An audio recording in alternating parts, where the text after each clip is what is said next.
não tem imputabilidade, capacidade mental de entender, não tem potencial consciência da ilicitude, capacidade de saber que a conduta é proibida e não se pode delas exigir conduta diversa, já que não praticam conduta. Se as pessoas jurídicas não agem com culpabilidade, não podem sofrer pena, porque a culpabilidade é o pressuposto de pena. Então, para essa segunda corrente, ainda que a Constituição tenha previsto responsabilidade penal da pessoa jurídica, é necessária a criação de uma teoria do crime própria para pessoas jurídicas. Porque a teoria do crime que nós temos no Código Penal, ela é construída em pressupostos exclusivamente humanos. E a terceira teoria, pessoa jurídica comete crime. Pessoa jurídica comete crime pelos seguintes motivos. Pessoa jurídica não é uma mera ficção legal. Pessoa jurídica é uma realidade independente das pessoas que a compõem. Teoria da realidade ou da personalidade real de Otto Gierke. As pessoas jurídicas, portanto, têm vontade, não no sentido humano, mas no sentido de vontade autônoma de decisões. Segundo, elas têm culpabilidade, não aquela culpabilidade do finalismo, mas elas têm o que o STJ chama de culpabilidade social. E, portanto, elas podem sofrer penas, exceto a de prisão. Dessas três correntes, qual vem sendo adotada pelo STJ? O STJ está dizendo o seguinte: pessoa jurídica pode ser sujeito ativo de crime. Pessoa jurídica comete crime e pode ser denunciada por crime ambiental, desde que seja denunciada juntamente com a pessoa física ou com as pessoas físicas responsáveis pela decisão ou execução do crime. Então o STJ admite denúncia contra a pessoa jurídica? Admite, desde que a pessoa jurídica seja denunciada juntamente com a pessoa física ou as pessoas físicas responsáveis pela decisão ou execução do crime. Conclusão: se a pessoa jurídica for denunciada sozinha, a ação deve ser trancada. Ok, pessoal? No segundo bloco, pergunte ao professor, eu responderei as 5 perguntas que me permitirão desenvolver outros assuntos sobre a responsabilidade nos crimes ambientais. Até o próximo bloco.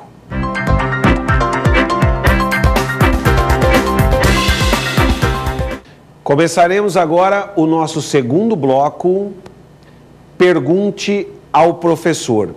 Lembrando que você também pode mandar suas perguntas para o e-mail provafinal@aesapar.com, provafinal@aesapar.com.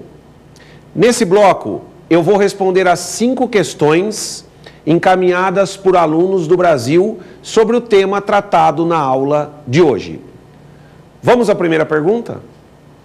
Professor, a pessoa jurídica atualmente, ela pode ser denunciada por crime contra a ordem econômica e financeira e nos crimes contra a economia popular? A nossa Constituição Federal prevê responsabilidade penal nos crimes ambientais, artigo 225, parágrafo 3º da Constituição Federal, e nos crimes contra a ordem econômica e financeira e nos crimes contra a economia popular. Essa responsabilidade penal da pessoa jurídica, nos crimes contra a ordem econômica e financeira e nos crimes contra a economia popular, está prevista lá no artigo 173 da Constituição Federal. Ocorre que esse artigo 173 ainda não foi regulamentado por norma infraconstitucional. O artigo 225, parágrafo 3º, que prevê a responsabilidade penal nos crimes ambientais, responsabilidade penal da pessoa jurídica, nos crimes ambientais, já tem a regulamentação infraconstitucional, que é a Lei 9.605 de 98. Já o artigo 173, que prevê responsabilidade penal da pessoa jurídica em crimes financeiros e contra a economia popular, esse dispositivo ainda não foi regulamentado. Conclusão: atualmente, só se pode responsabilizar criminalmente a pessoa jurídica nos delitos ambientais. Somente nos delitos ambientais é possível denunciar a pessoa jurídica por crime ambiental. Nos crimes econômicos, financeiros e contra a economia popular, não, porque o dispositivo constitucional ainda não foi regulamentado. Próxima pergunta.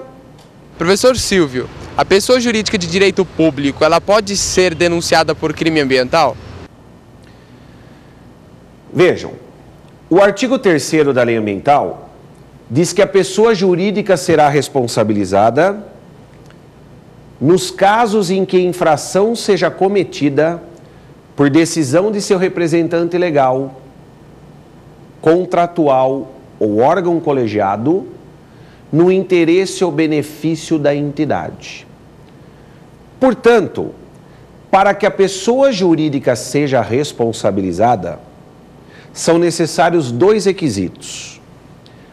Primeiro requisito, que a decisão do crime tenha sido praticada por representante legal, contratual ou órgão colegiado da pessoa jurídica. Se a decisão de cometer o crime foi tomada, por exemplo, pelo funcionário da motosserra, não se fala em responsabilidade penal da pessoa jurídica.